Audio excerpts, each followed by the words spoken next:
प्यारे बच्चों नमस्कार, मैं राकेश कुमार। इस सेशन में पॉलिटेक्निक एंट्रेंस एग्ज़ाम 2024 के 60 टॉप इम्पॉर्टेंट क्वेश्चन हम हल कराएंगे। जो 20 क्वेश्चन हैं मैथ से और 20 क्वेश्चन हैं भौतिक विज्ञान से और 20 क्वेश्चन हैं रसायन विज्ञान से। तो अब देर न करते हुए आप कागज़ कलम उठाइए और हमारे साथ जुड़ जाइए। प्लीज़ चैनल को शेयर कर दीजिए जिससे ज़्यादा से ज़्यादा लोगों तक ये पहुँचे और इसका आप लोगों को लाभ मिले। तो पहला प्रश्न देखिए क्या है। एक लंबवृत्तीय आधार का क्षेत्रफल 154 सेंटीमीटर स्क्वायर है। यदि इसकी ऊंचाई 10 सेंटीमीटर है तो इसका आयतन बताइए। आधार का क्षेत्रफल दिया हुआ है तो लंबवृत्तीय बेलन का आयतन होता है V बराबर पाई आर स्क्वायर H और पाई आर स्क्वायर को कहते हैं आधार का क्षेत्रफल, जो कि आपको 154 के रूप में दिया हुआ है।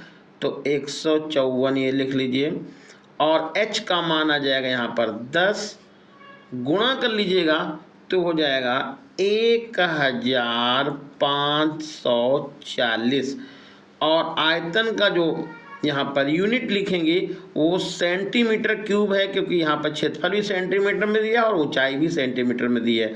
सेंटीमीटर क्यूब या घन सेंटीमीटर।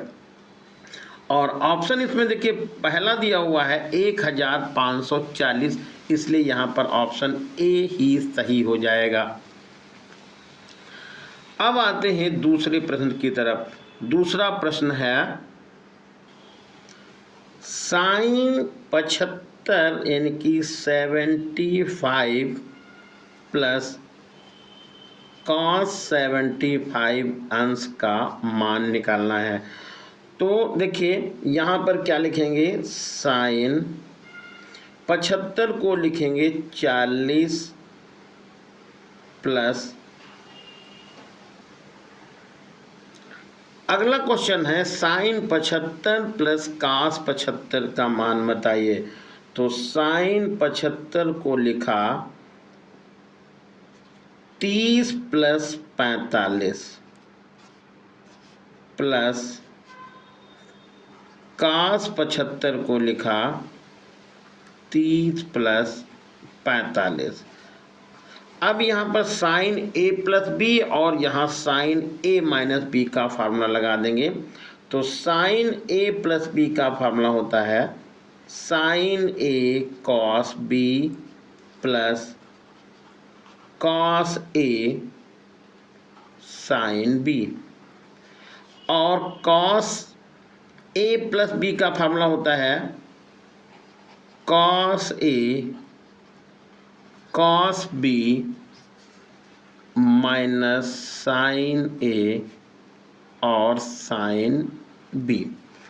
आप इसमें मान डालना है तो ये हो जाएगा sine 30 into cos 45 plus cos 30 into sine 45 और प्लस यहाँ पर लिख देंगे कॉस 35 और कॉस 45 माइनस साइन 45 और साइन 30। साइन 30 का मान आएगा 1/2 और कॉस 45 का मान होगा 1/√2। कॉस 30 का मान आएगा √3/2 और कॉस 45 का मान आएगा 1/√2 प्लस कॉस 45 का मान 1/√2 और कॉस 30 का मान होगा √3/2 माइनस साइन 45 का मान होगा 1/√2 और साइन 30 का मान आ जाएगा 1/2। अब देखिए ये जो मान यहाँ पर ये प्लस का और ये माइनस का, ये दोनों कैंसिल हो गए। अब इधर जो मान आपके पास बचा वो आया √3 प्लस √3 गुणे में 1 करेंगे तो ये कर रह जाएगा, बटे हो जाएगा 2√3 प्लस √3 बटा 2√3। अब इसको जो है जोड़ देते हैं तो हो जाएगा 2√3 बटे 2√3। 2 से 2 कट गया, √3 से कट गया तो ये मान 1 निकल गया। अगला क्वेश्चन है sin 75 अंश प्लस cos 75 अंश का मान बताइए। तो sin 75 अंश को लिख दिया है 45 और प्लस 30, और इसी तरह से cos 75 अंश को लिख दिया 45 अंश प्लस 30 अंश। कुछ इस तरह से तोड़ के लिख दिया है। अब sin a प्लस बी का फॉर्मूला लगाएंगे तो होता है sin a cos b plus cos a sin b। sin a cos b plus cos a sin b।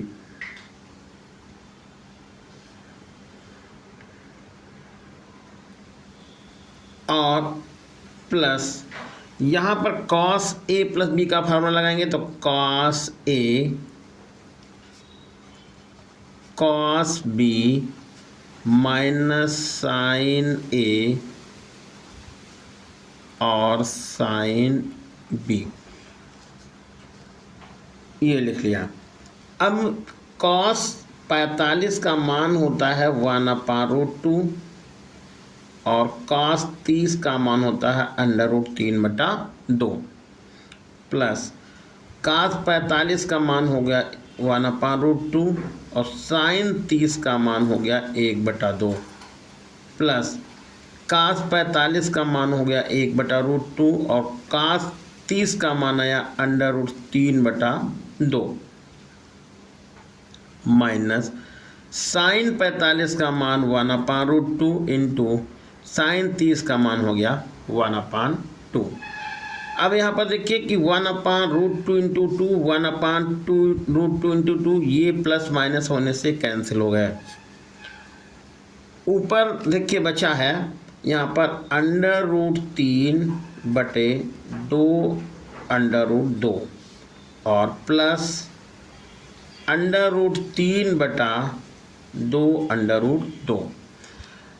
अब नीचे के हर बराबर है तो इस सीधे अंश को जोड़ लीजिएगा तो 2√3 बटा √2 और 2 यहाँ लिख लीजिएगा।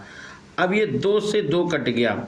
यहाँ पर ऑप्शन चेक करिएगा तो √3 बटे 2 आ रहा, यानी कि दोनों में √ नहीं आ रहा। तो क्या करेंगे, इसको हम थोड़ा सा और सॉल्व कर लेंगे। ये लिख लेंगे √3 बटा √2, √2 से ऊपर नीचे कर दिया गुणा, √2 और √3 का गुणा आएगा तो √6 हो जाएगा। तो √ हो गया 6 और √2 और √2 का गुणा हो गया 2। और यहाँ पर ऑप्शन मिलाइएगा, ऑप्शन आपका ये सी ऑप्शन सही है, √6 बटा 2। अगला क्वेश्चन नंबर 3 है, यदि कोण A बराबर 30 अंश तो sec square A minus tan square का मान बताइए। देखिए एक फार्मूला आपको पहले से पता है, sec square A minus tan square A = 1 होता है। तो यहाँ पर 30 मान हो चाहे 45 चाहे 60 कुछ भी मान होगा, लेकिन इसका जो मान आएगा sec square A minus tan square वो 1 के बराबर होगा। और यहाँ पर जो ऑप्शन दिए हुए थे वो 0, -1, 2 और 1, तो ऑप्शन नंबर डी यहाँ पर सही हो जाएगा।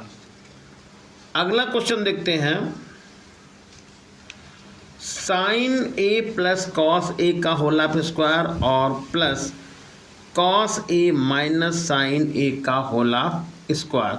तो देखिए सबसे पहले यहाँ पर हम sign A plus cos A का होल ऑफ स्क्वायर खोलेंगे तो ये हो जाएगा आपका साइन स्क्वायर ए प्लस कॉस स्क्वायर ए और प्लस 2 साइन ए इंटू कॉस है और plus cos A minus sign ए का होल ऑफ स्क्वायर खोलेंगे तो कॉस स्क्वायर ए प्लस साइन स्क्वायर ए और माइनस हो जाएगा 2 कॉस ए इंटू साइन ए। अब आप देखिएगा ये 2 sign A into cos A 2 sign A into cos A plus minus तो कैंसिल हो गया। अब साइन स्क्वायर ए प्लस कॉस स्क्वायर ये तो 1 होता है तो आपने यहाँ पर 1 लिख लिया है। यहाँ भी ये कॉस स्क्वायर ए प्लस साइन स्क्वायर ए 1 होता है तो 1 यहाँ भी आ गया। 1 और 1 मिलके 2 हो गया और ऑप्शन यहाँ पर देखिए ये बी सही है 2। अगला क्वेश्चन है tan स्क्वायर tan 70 और tan 20 का मान क्या होगा। तो tan 70 को आप लिखते हैं cot 90 माइनस 20। यहाँ पर 70 है तो आपको 90 माइनस 20 लिख दिया और यहाँ पर tan को cot में बदल दिया इनटू tan 20। अब देखिए थोड़ा सा यहाँ पर ध्यान रखना ये गलत हो गया है। यहाँ पर आप ऐसे लिखिएगा tan 70 था तो आपने लिख लिया है tan 90 माइनस 20 इंटू tan 20 ये लिख लिया है। tan 90 माइनस 90 माइनस से होता है तो tan cot में बदल जाएगा तो ये होगा cot 20 इंटू tan 20 और cot को 1/tan लिख सकते हैं तो 1/tan 20 यानी कि 1/tan 20 और इंटू tan 20 ये दोनों कैंसिल हो गए और आंसर जो निकल के आया वो आया 1 और ऑप्शन यहाँ पर जो सही होगा वो ए सही हो जाएगा 1। अगला क्वेश्चन है एक मीनार के आधार से ए तथा बी दूरी पर स्थित 2 बिंदुओं पर मीनार के शिखर का अनुमान कोण पूरक है तो मीनार की ऊंचाई बताइए। देखिए यहाँ पर जैसे ये आधार हो गया ये कोई मीनार हो गई और यहाँ पर आधार से 2 बिंदु लिए हैं एक ए दूरी पर दूसरा बी दूरी पर तो यहाँ पर एक ए दूरी हो गई ये दूसरा ये बी दूरी हो गया। यहाँ से आधार से इसकी दूरी आप ए मान लीजिएगा और इस वाली दूरी को यहाँ से बी मान लीजिएगा। अब यहाँ पर कह रहे हैं जो कोण बना रहे हैं वो कितने हैं वो पूरक कोण है तो ये हम बात करेंगे तो ये कोण यदि हम मान लेते हैं अल्फ़ा तो ये वाला भी कोण अल्फ़ा हो जाएगा और ये पूरक है तो ये 90 माइनस इसको लिख लेते हैं अल्फ़ा। इस ऊंचाई को आपको एच निकालना है तो पहले आप एक छोटा त्रिभुज ले लें नाम लीजिए लिख लेते हैं ए बी और ये सी एंड डी। पहले छोटा त्रिभुज ले लेंगे ये वाला और फिर ये बड़ा त्रिभुज ले लेंगे कौन सा ए बी और डी में इन दोनों को हल कर लेंगे और आपका यहाँ पर आंसर निकल जाएगा h बराबर √AB और यहाँ पर जो ऑप्शन सही होगा वो ए सही हो जाएगा √AB। अगला क्वेश्चन है एक समबाहु त्रिभुज 8 सेंटीमीटर त्रिज्या वाले वृत्त के अंदर बना हुआ है इसकी भुजा बताइए। देखिए जैसे कि यहाँ पर कोई मैंने वृत्त बना लिया ये वृत्त हो गया और इसकी त्रिज्या कितनी है 8 सेंटीमीटर तो यहाँ पर ये सेंटर इसका हो गया। ये हमने भुजा इसकी बनाई है समबाहु त्रिभुज की नाम AB लिख लिया और भुजा मालूम है नहीं तो फिलहाल इसकी भुजा को मैं x लिख लेता हूँ, यहाँ से ये भुजा x हो गई। फिर केंद्र से इस पर लंब डाल देता हूँ ऐसे। तो केंद्र से जब लंब डालेंगे तो ए बी को समद्विभाजित करेगा, तो यानी हम यहाँ से इसको d लिख लेता हूँ। तो ये x/2AD का मान हो जाएगा। यहाँ पर चलिए साइड में आप लिख लेते हैं AD बराबर x/2। इससे आप इससे इसको मिला दीजिए, ये केंद्र से O को मिलाइए। O से A तक की दूरी वृत्त की त्रिज्या कहलाएगी, और वृत्त की त्रिज्या है कितनी, ये है 8 सेंटीमीटर, जो कि यहाँ पर हमने 8 सेंटीमीटर लिख दिया है। अब सिर्फ AD का जब आपको मान पता चल जाए तो इसी का डबल कर देंगे, तो यहाँ पर AB मालूम हो जाएगा। ये कोण A की बात करें तो कोण A 60 अंश हो जाएगा, क्योंकि समबाहु त्रिभुज के प्रत्येक कोणों का मान 60 अंश का होता है। ऐसे ये समबाहु त्रिभुज हमारा बन सकता है इस तरह से। तो ये भुजा इसकी 8 सेंटीमीटर है। इसको भी इधर हमने से पूरा कर लिया है। अब यदि यहाँ पर हम कोई मिला लें इस तरह से, ऐसे इसको और इस तरह से मिलाते हैं, तो अब ये त्रिभुज हमारा ABC जो त्रिभुज बनेगा वो समबाहु त्रिभुज बनेगा। तो सबसे पहला काम यहाँ पर है, हमको AD का मान पता करना है। तो यदि आप देखेंगे तो ये यहाँ D कोण कितने अंश का बनना है, 90 अंश का। 90 अंश के सामने की भुजा 8 सेंटीमीटर जो त्रिज्या है एक कर्ण कहलाएगी। तो यहाँ पर लिख सकते हैं कॉस लिखे, कॉस 60 बराबर हो जाएगा आधार आएगा यहाँ पर AD और बटे OA।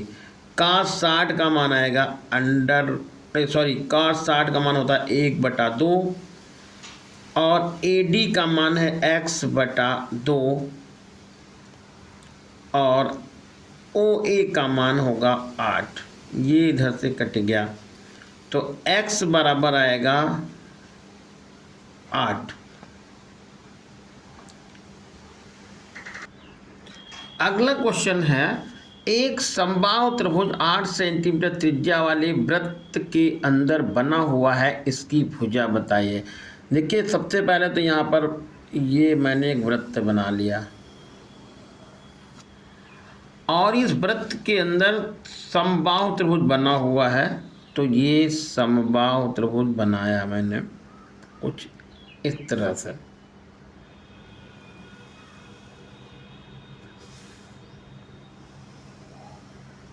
ये समबाहु त्रिभुज बन गया, और ये इसका हो गया केंद्र। तो केंद्र से हमने इसको मिला दिया कुछ ऐसा। तो जैसा कि पता है कि समबाहु त्रिभुज होगा तो ये पूरा कोण कितने अंश आएगा, 60 अंश आएगा। ये वाला कोण कितने अंश आएगा, 60 अंश आ जाएगा। और ऊपर वाला कोण ये भी कितने अंश होगा, 60 अंश हो जाएगा। और इसका डबल, इसको हम A लिखें, इसको B लिखें, और यहाँ पर C लिख दें। कोण C का जो दूना यानी कि ये कोण 120 अंश का यहाँ पर बनेगा। अब यदि इसको हम ऐसे यहाँ से लंब डाल देते हैं, ये लंब हो गया। तो ये लंब डालने पर जो कोण O पर बना है, कोण बिंदु O पर, इसको आधा करेगा तो ये कोण हो जाएगा 60 अंश का। इसके कंपैरिजन में देखेंगे तो यहाँ पर इस कोण का मान हो जाएगा 30 अंश का, और ये OA त्रिज्या है जो है 8 सेंटीमीटर। यहाँ पर मैंने D लिख लिया है। तो D का मान यदि हम x मान लें और इसको निकाल लें, तो जो AB होगा वो AD का डबल हो जाएगा। तो अब यहाँ पर लिख देते हैं त्रिभुज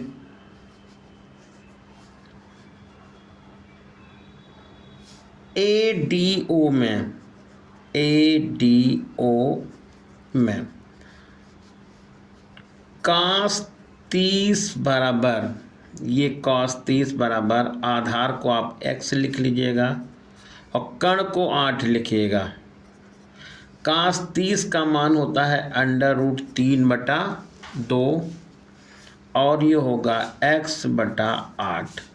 काट दीजिए आप 4, तो x बराबर आएगा 4√3 4√3 सेंटीमीटर। और निकालनी थी भुजा, इसलिए भुजा AB बराबर 2 गुणा AD यानी कि x, तो 2 और AD का मान आएगा 4√3, इसको गुणा कर देंगे तो होगा 8√3 सेंटीमीटर। और यहाँ पर ऑप्शन देखेंगे तो ऑप्शन यहाँ पर हो जाएगा 8√3, पहला ही ऑप्शन यहाँ सही है। अगला क्वेश्चन है, किसी वृत्त की समांतर स्पर्श रेखाओं की संख्या कितनी होती है? तो किसी वृत्त पर समांतर स्पर्श रेखाओं की संख्या केवल 2 होती है और ऑप्शन यहाँ पर बी सही होगा। क्वेश्चन नंबर नेक्स्ट है 9th। समषट्भुज की प्रत्येक भुजा 2 सेंटीमीटर है, उसका क्षेत्रफल बताइए। तो समषट्भुज का क्षेत्रफल होता है a²√3/4। इसका गुणा करेंगे आप 6 से, यानी कि 6a²√3/4। यहाँ पर ये 6 है, a का मान 2 सेंटीमीटर है तो 2 गुणा 2 कर लीजिएगा, √3 लिखिएगा, बटे लिखिएगा 4। ये 4 से 4 कट गया तो आंसर आ जाएगा आपका 6√3 सेंटीमीटर स्क्वायर, 6√3 सेंटीमीटर स्क्वायर। और ऑप्शन यहाँ पर जो सही हो जाएगा वो ऑप्शन बी सही हो जाएगा, 6√3 सेंटीमीटर, ऑप्शन नंबर बी। अगला क्वेश्चन है, एक घन का आयतन 27 घन सेंटीमीटर क्यूब है, इसका वक्रपृष्ठ बताइए। तो देखिए यहाँ पर आयतन दिया है तो आप भुजा निकाल सकते हैं, तो आएगा v बराबर a⁻3, तो 27 बराबर a⁻3, तो a बराबर हो जाएगा 3। तो भुजा 3 मालूम हो गई। संपूर्ण पृष्ठ निकालना है तो घन का संपूर्ण पृष्ठ होगा 6a²। तो 6a की जगह पर आप लिखना है 3 गुणा 3, और ये गुणा हो जाएगा आपका 54 यानी कि 54 सेंटीमीटर स्क्वायर, 54 सेंटीमीटर स्क्वायर। अगला क्वेश्चन है, यदि घन की सभी भुजाएं 100% बढ़ा दी जाएं तो उसका संपूर्ण पृष्ठ कितना हो जाएगा वो निकालना है। तो देखिए घन की सभी भुजाएं का मतलब उसमें जो भुजाएं हैं घन में उनकी लंबाई को 100% बढ़ाया गया। तो हमने पहले मान ली उसकी भुजा कितनी है, घन की भुजा a मान लीजिएगा, तो a भुजा हो गई, भुजा बराबर a हो गई। तो घन का संपूर्ण पृष्ठ आएगा, संपूर्ण पृष्ठ, घन का संपूर्ण पृष्ठ फार्मूला होता है 6a²। तो यहाँ पर ये बस इतना ही लिख लीजिएगा, 6a², ये हो गया इसका संपूर्ण पृष्ठ। अब भुजा 100% बढ़ाने का मतलब जो भुजा थी उसका डबल कर देते हैं। जैसे मान लीजिए ये भुजा a थी तो इतना ही और बढ़ा देंगे, नहीं कि 2a भुजा हो जाएगी। तो अब इसका संपूर्ण पृष्ठ हो जाएगा, इसको मैं s लिख देता हूँ और यहाँ पर s' लिख देता हूँ। तो ये हो जाएगा 6 × और a मिलके कितना हो जाएगा 2a का होल स्क्वायर। तो 6 × और ये आएगा आपका 4a²। तो 6 और 4 का गुणा होगा 24a²। अब कितना बढ़ गया तो यहाँ पर हम निकाल सकते हैं डेल्टा a बराबर, डेल्टा यानी कि क्षेत्रफल कितना बढ़ गया, कैपिटल ए लिख दिया है, 24a² में से आप 6a घटाइए तो 18a²। प्रतिशत में वृद्धि निकालनी है तो वृद्धि बराबर होता है प्रतिशत वृद्धि बटा टोटल और गुणा 100। ए से ए स्क्वायर कट गया, 6 से काटेंगे 6 तियाँ 18, तो 100 का 3 से गुणा करेंगे 3%, 300% बढ़ जाएगा। तो ये होगा 300%, ये आंसर आपका सही हो जाएगा। क्वेश्चन नंबर 12 है, एक गोले का संपूर्ण पृष्ठ दिया हुआ है 36 पाई सेंटीमीटर स्क्वायर, इसका आयतन बताइए। तो गोले का संपूर्ण पृष्ठ होता है 4 पाई आर स्क्वायर, बराबर आएगा 36 पाई। पाई से पाई कट गया, 4 9 या 36 हो जाएगा, तो आर स्क्वायर बराबर होगा 9, तो आर बराबर आएगा 3 सेंटीमीटर। आयतन निकालना है, तो आयतन V बराबर होता है 4/3 पाई आर क्यूब।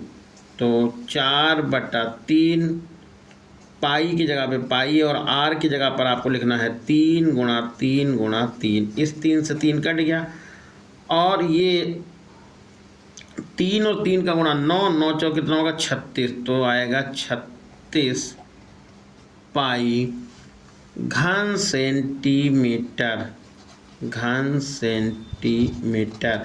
अब यहाँ पर ध्यान दीजिएगा, ये संपूर्ण पृष्ठ भी 36 पाई है और इसका जो आयतन निकला है वो भी 36 पाई है, लेकिन मात्रक में यहाँ अंतर है, सेंटीमीटर स्क्वायर है, यहाँ पर आएगा घन सेंटीमीटर, इसलिए यहाँ पर ऑप्शन नंबर बी सही है। अगला क्वेश्चन नंबर 13 है, बिंदु 0,5, 5,0 और 2,0 कैसा त्रिभुज है। तो यहाँ पर देखिए त्रिभुज बना लिया हमने, ये त्रिभुज बनाया है ऐसा कुछ। निर्देशांक है पहला 0,5 और है 5,0 और है 2,2।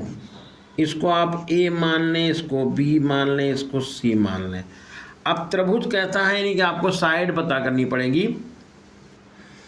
तो फार्मूला होता है दो बिंदुओं के बीच की दूरी D बराबर होता है √x1 माइनस x2 का होला square plus y1 minus y2 का होला स्क्वायर, ये फार्मूला होता है। इसमें यहाँ पर आप x1 मान लीजिए पहले और y1 मान लीजिए, और इसको x2 लिखिए और y2 लिख लीजिए। यानी हम यहाँ AB लिख रहा हूँ, तो AB बराबर आ जाएगा √x1 की जगह पर 0, x1 माइनस x2 की जगह पर 2 का होला स्क्वायर प्लस y1 की जगह पर ये 5 यानी कि 5 माइनस y2 की जगह पर यहाँ पर लिखेंगे 2, तो माइनस का 2 हो गया, स्क्वायर लगा दीजिए। तो AB बराबर आएगा -2 का स्क्वायर करेंगे तो ये हो जाएगा 4, और यहाँ पर -3 का स्क्वायर करेंगे, क्योंकि 5 में से 2 जाएगा 3, 3 का स्क्वायर करेंगे 9 हो जाएगा, ऊपर √ ये होगा। तो AB बराबर निकल गया 9 4 13 √13। अब इसी तरह से हम यहाँ पर BC की बात कर लें, तो BC बराबर √ यहाँ पर x1 y1 है, ये इसको हम x2 y2 समझ लें।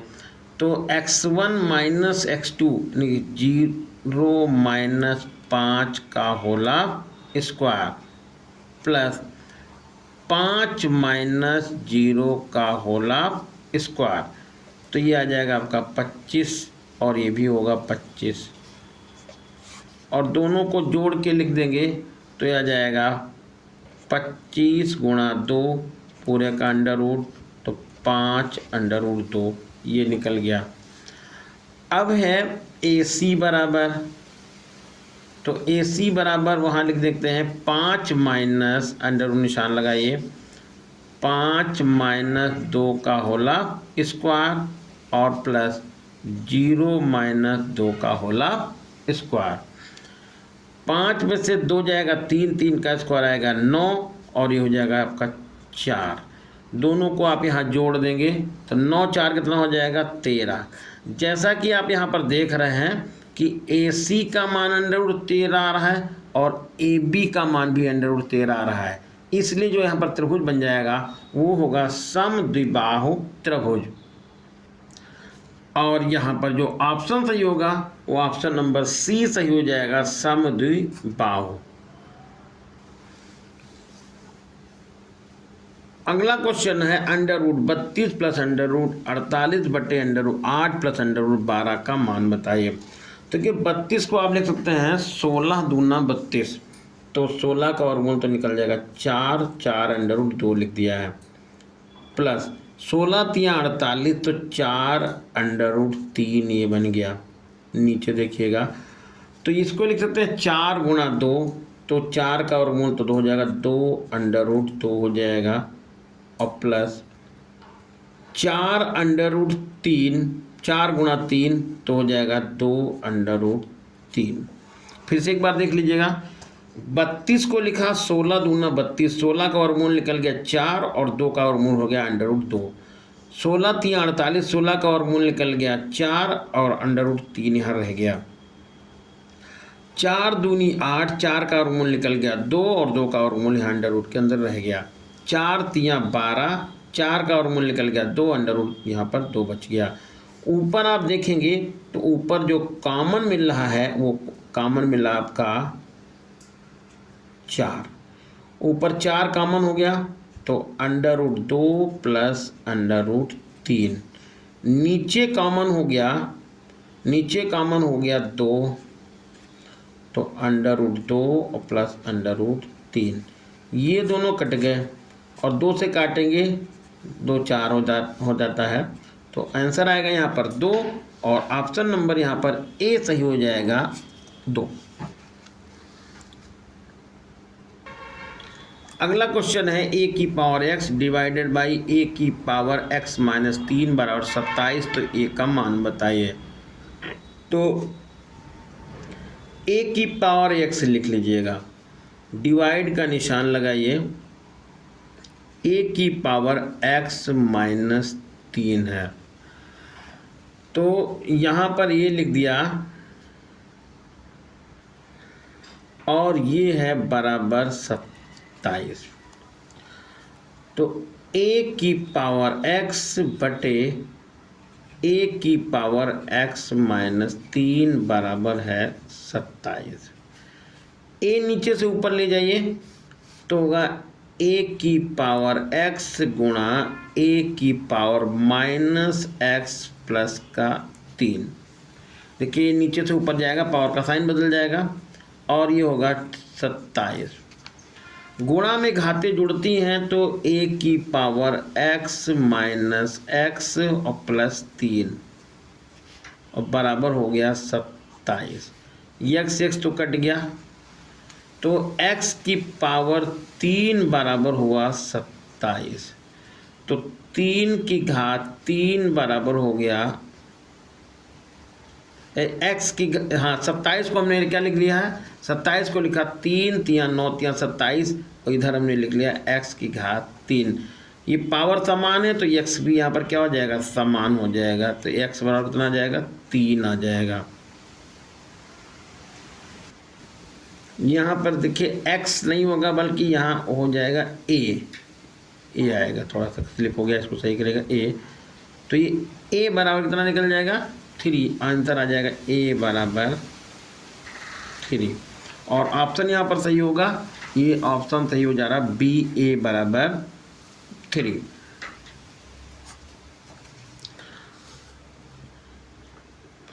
अगला क्वेश्चन दिया हुआ है 2.6 into 2.6 minus 2.4 into 2.4 is equal upon 2.6 plus 2.4 का मान कितना है।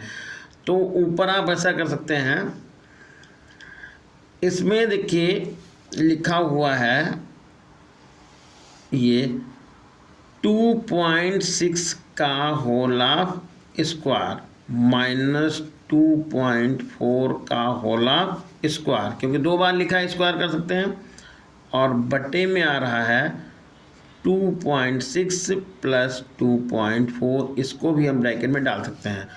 ऊपर देखिए वर्गों का अंतर है तो आप जोड़ सकते हैं, एक में जोड़ेंगे और एक में घटाएंगे, तो 2.6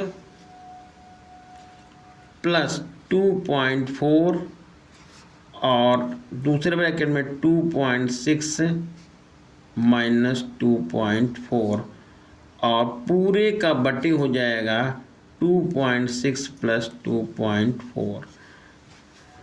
तो 2.6 प्लस 2.4 ये तो इधर से देखो कट गया ऊपर नीचे से। अब 2.6 में से 2.4 घटा देंगे तो 0.2 यानी कि 0.2 आंसर मिल जाएगा, 0.2, और यही होगा आंसर। और ऑप्शन नंबर यहाँ पर जो है वो बी सही हो जाएगा। अगला क्वेश्चन नंबर है, यदि दो संख्याओं का अंतर 5 है और उनका गुणनफल 13 है तो उनके वर्गों का जोड़ बताइए। तो संख्याएं जैसे यहाँ पर आप ए मान लीजिए, ए हो गई, दूसरी संख्या हो गई बी, तो उनके संख्याओं का अंतर तो हम यहाँ ए माइनस बी को 5 लिख देता हूँ और उनका गुणनफल ए बी बराबर 13 लिख देता हूँ। वर्गों का उनके गुणनफल 13 है, वर्गों का योग निकालना है, नहीं ए स्क्वायर प्लस बी स्क्वायर का मान आपको यहाँ पता करना है। तो यहाँ लिख देते हैं ए माइनस बी का होल ऑफ स्क्वायर बराबर होता है a square plus b square minus 2ab। A minus b का होल ऑफ स्क्वायर 5 का होल ऑफ स्क्वायर हो जाएगा, और a square plus b square तुमको पता करना है -2।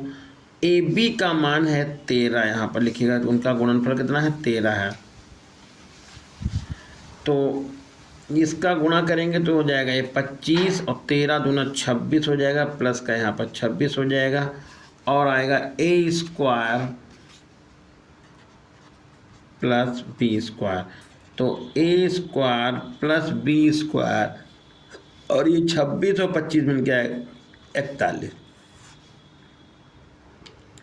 6 5 11 51, 41 नहीं है, 6 5 11 2 2 4 5 51। और यहाँ पर जो ऑप्शन सही होगा ए 51। क्वेश्चन नंबर 18 है, x square minus 16x plus के बराबर 0 के मूल बराबर हैं तो के का मान बताइए। तो इसमें देखिए ए का मान आएगा 1, बी का आएगा माइनस का 16 और सी का मान आएगा के बराबर। तो मूल बराबर है तो बी स्क्वायर माइनस 4ac बराबर 0। तो -16 का whole of square minus 4a की जगह पर 1c की जगह पर के बराबर 0। तो यहाँ पर आ जाएगा 16 का वर्ग -16 का वर्ग करेंगे तो 256 हो जाएगा, बराबर आएगा 4k। काट देंगे तो 4 छंग 24, 1 बचा 4 चक्के 16। तो यहाँ ये के का मान निकल गया कितना 64, और ऑप्शन नंबर यहाँ बी सही हो जाएगा 64 यानी कि 64। अगला क्वेश्चन है, दो क्रमागत सम संख्याओं के वर्गों का योग 244 है तो संख्याएं कौन कौन सी हैं वो निकालनी है। इस सवाल को ऑप्शन से ही देख लेते हैं। देखिए 10 का वर्ग हो गया तो 100, और 12 का वर्ग हो गया 144, 100 और 144 मिलकर आएगा 244। चलिए ये भी सही हो गया। अब देखिए इसका और कोई ऑप्शन तो यहाँ पर है नहीं, इनमें से कोई नहीं लिखा है, इसका मतलब इनमें से कोई नहीं बता रहा है। तो ये ऑप्शन नंबर ए सही हो जाएगा। 10 का वर्ग करेंगे और 12 का वर्ग करेंगे, दोनों का जोड़ करेंगे और ये 244 के बराबर हो जाएगा।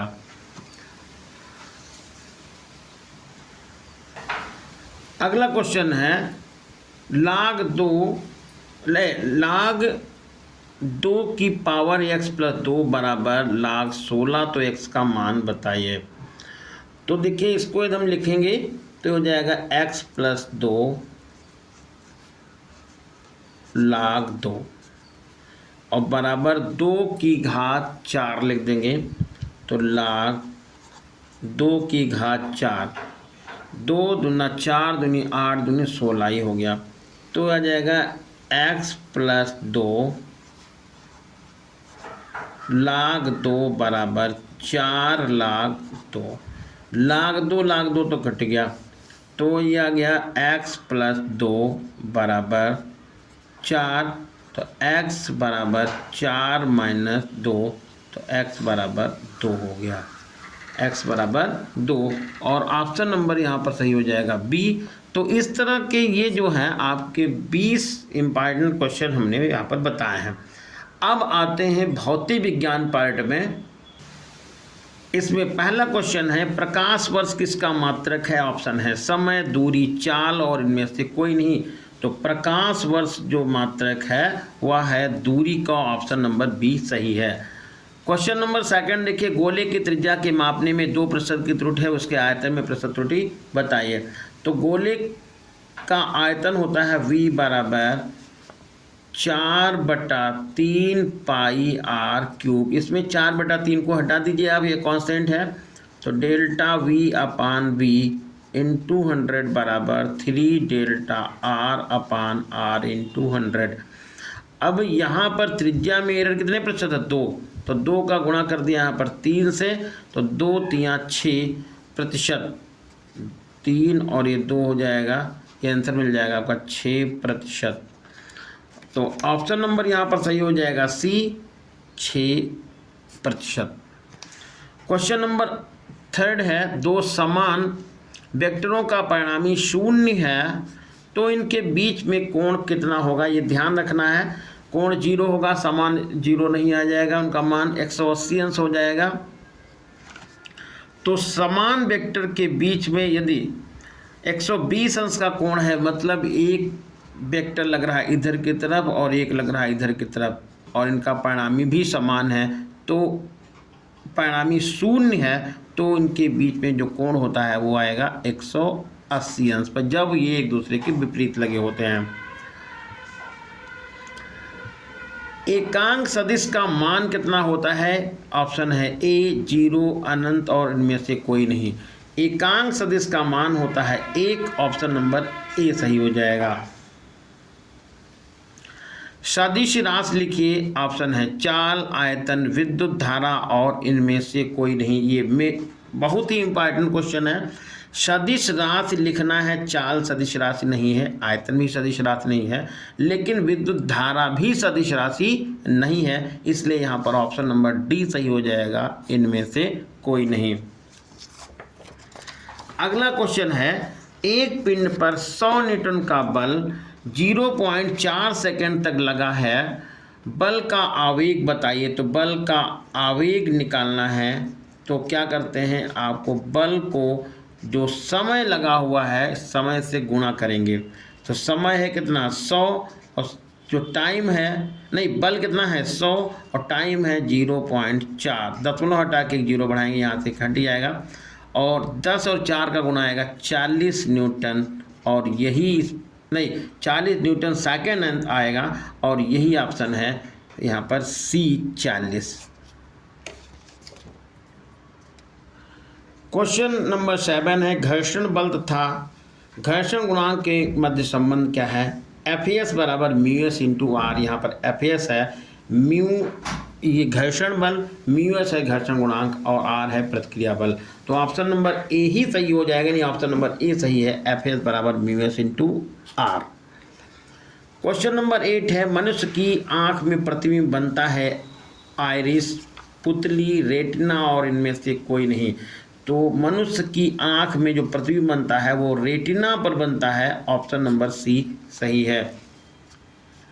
क्वेश्चन नंबर 9 है, किसी वस्तु द्वारा आँख पर बना कोण कहलाता है दर्शन कोण, समकोण, क्रांति कोण और इनमें से कोई नहीं। तो ये कोण जो आँख पर बनता है उसे दर्शन कोण यानी विजुअल एंगल कहा जाता है। निकट दृष्टि दोष को दूर किया जाता है अवतल लेंस द्वारा, अवतल दर्पण द्वारा, उत्तल लेंस द्वारा और उत्तल दर्पण द्वारा। तो निकट दृष्टि दोष को दूर करने के लिए अवतल लेंस का प्रयोग करते हैं, और ऑप्शन नंबर ए सही है। सिलिकॉन क्या है? अर्धचालक, चालक, अचालक और इनमें से कोई नहीं। सिलिकॉन ये अर्धचालक है, जर्मेनियम और सिलिकॉन ये जो है अर्धचालक हैं। और ऑप्शन नंबर यहाँ पर ए सही हो जाएगा, सेमीकंडक्टर यानी कि अर्धचालक। क्वेश्चन नंबर 12 है, किसी चालक में प्रवाहित धारा 4 एम्पियर है तो 1.5 मिनट में प्रवाहित आवेश कितना होगा। तो धारा दी है कितनी, ये है धारा 4 एम्पियर। तो यहाँ पर लिख लिया I बराबर 4 एम्पियर। और ये टाइम दिया हुआ है 1.5 मिनट। 1.5 मिनट को आप सेकंड में बदलेंगे तो 1.5 गुणा 60 करेंगे तो 90 सेकंड हो गया। 90 सेकंड निकालना है। Q बराबर होता है I इंटू टी। I का मान है 4 और टाइम का मान निकाल लिया है आपने 90 सेकंड। गुणा कर लिया तो 9 चौक 36 और 1 जीरो यहाँ पर बढ़ जाएगा 360 कूलाम। और ऑप्शन में चेक करें तो ऑप्शन में देखिए 160 है, 160 है, 260 है और 360। ऑप्शन नंबर यहाँ पर डी सही हो जाएगा।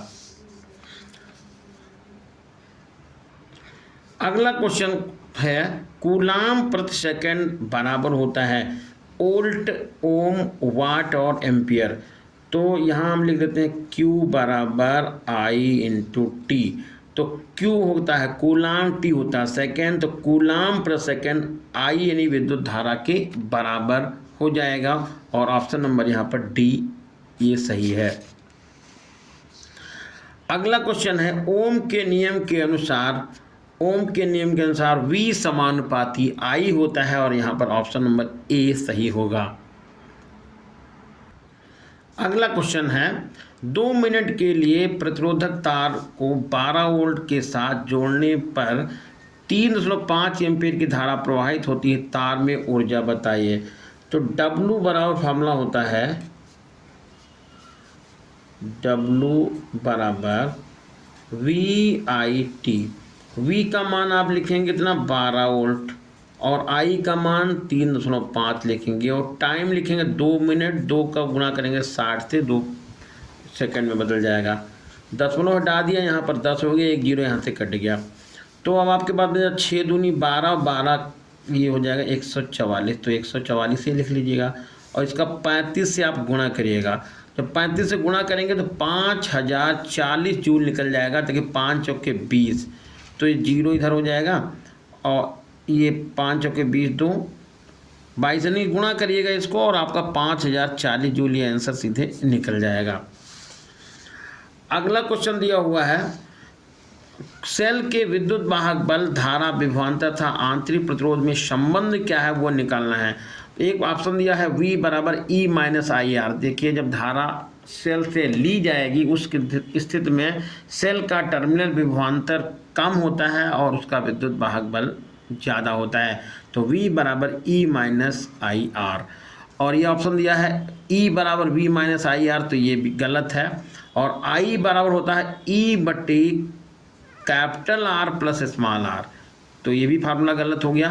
पहला ऑप्शन सही हो जाएगा V बराबर E माइनस IR।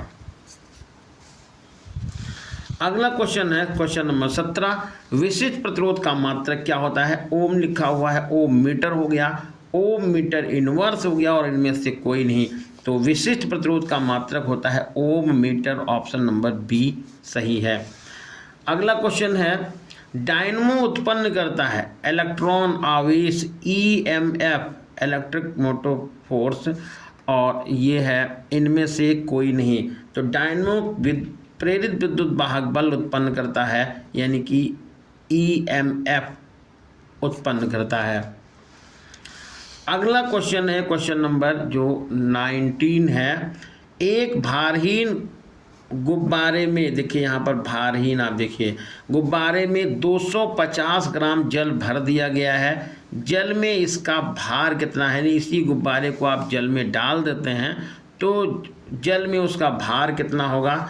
ऑप्शन है 250, 500 ग्राम, शून्य और इनमें से कोई नहीं। तो इस भारहीन गुब्बारे को में 250 ग्राम जल भर करके जब आप इसको जल में ही गिराएंगे, जल में ही डालेंगे तो उसका भार 0 हो जाएगा और ऑप्शन नंबर यहाँ पर होगा सी सही।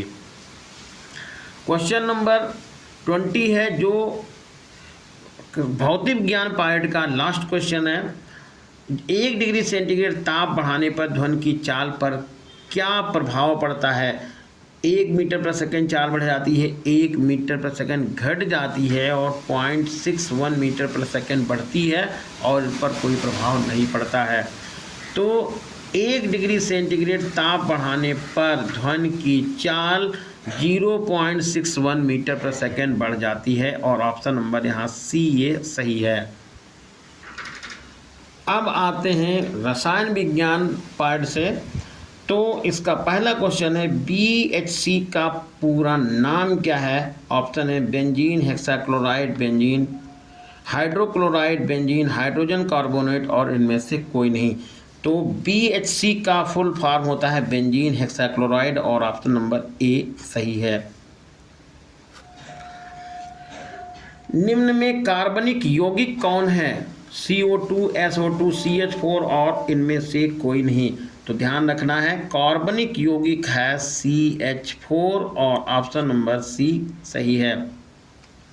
प्रदूषित जल को पीने योग्य, ये प्रदूषित जल है, इसको पीने योग्य बनाने के लिए प्रयुक्त किया जाता है आयोडीन, फ्लोरीन, क्लोरीन और इनमें से कोई नहीं। प्रदूषित जल को पीने योग्य बनाने के लिए क्लोरीन का उपयोग किया जाता है और ऑप्शन नंबर यहाँ सी सही होगा।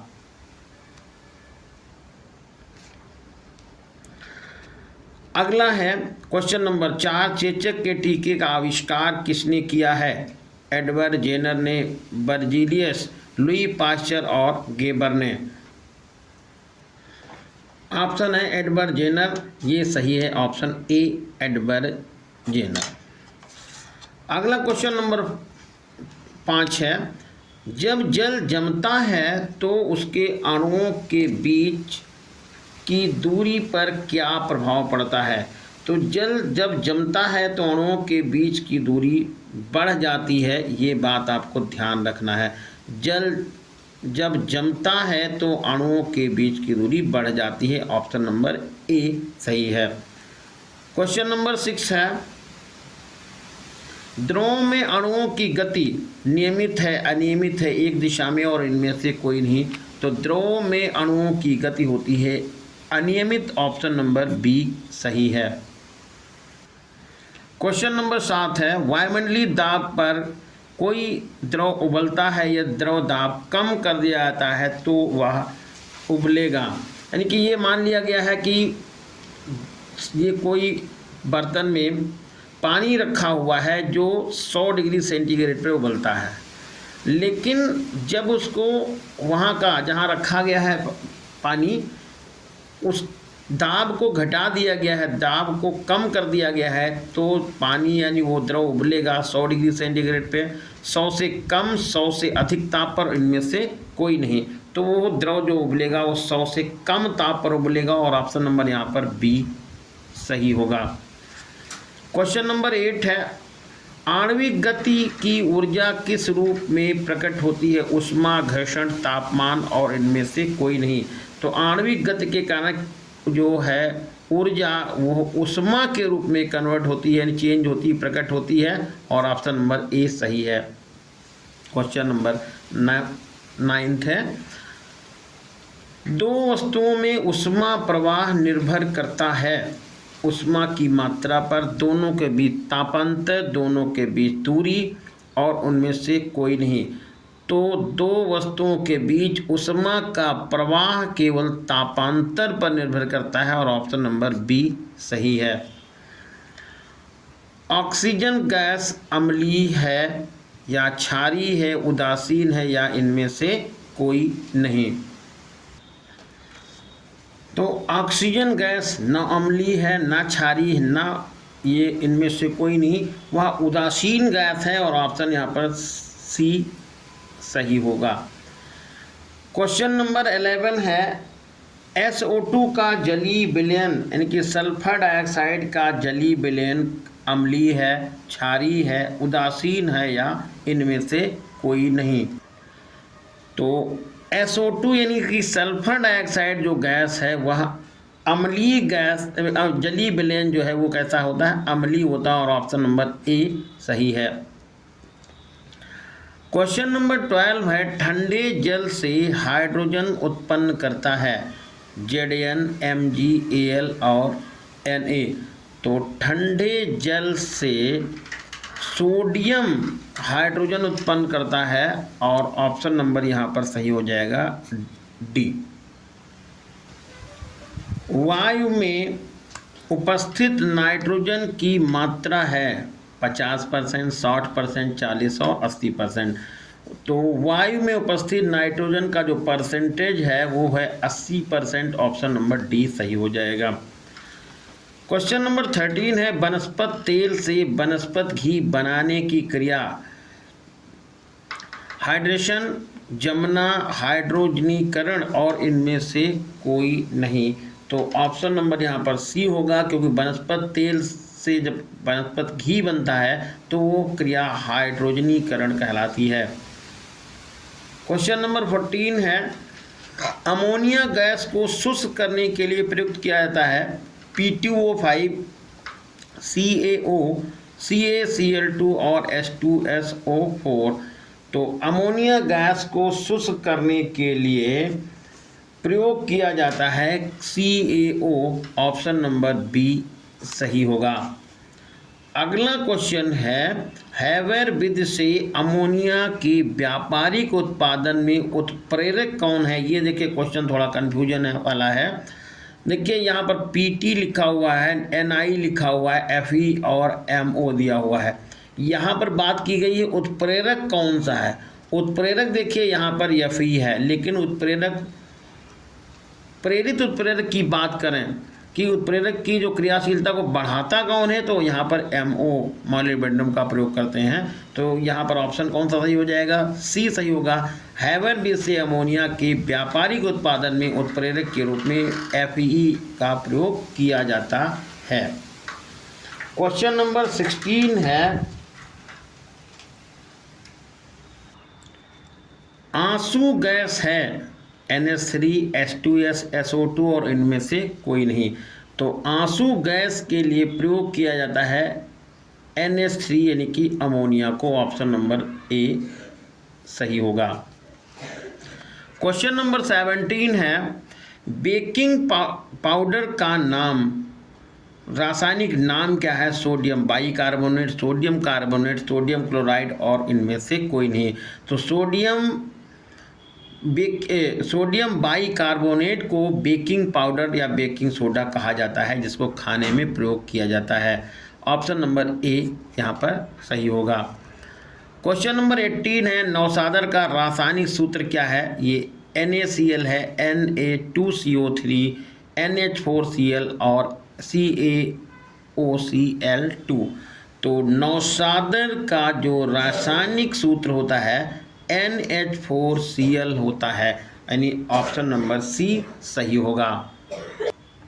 क्वेश्चन नंबर 19 है गोबर गैस में मीथेन की प्रतिशत मात्रा कितनी है। 55%, 58%, 60 और 56%। तो गोबर गैस में मीथेन का जो परसेंटेज होता है वो 55 यानी कि 55% होता है और ऑप्शन नंबर ए सही है। ये क्वेश्चन नंबर 20 जो इस सेशन का लास्ट क्वेश्चन है यूरिया का सूत्र बताइए। C2H5OH, CS3OH, NH2CO, NH2 और इनमें से कोई नहीं। तो यूरिया का जो रासायनिक सूत्र है या यूरिया का सूत्र क्या है वो NH2CO, NH2, option number C सही है। तो प्यारे बच्चों ये आपको सेशन कैसा लगा कमेंट करके बताइएगा। जय हिंद।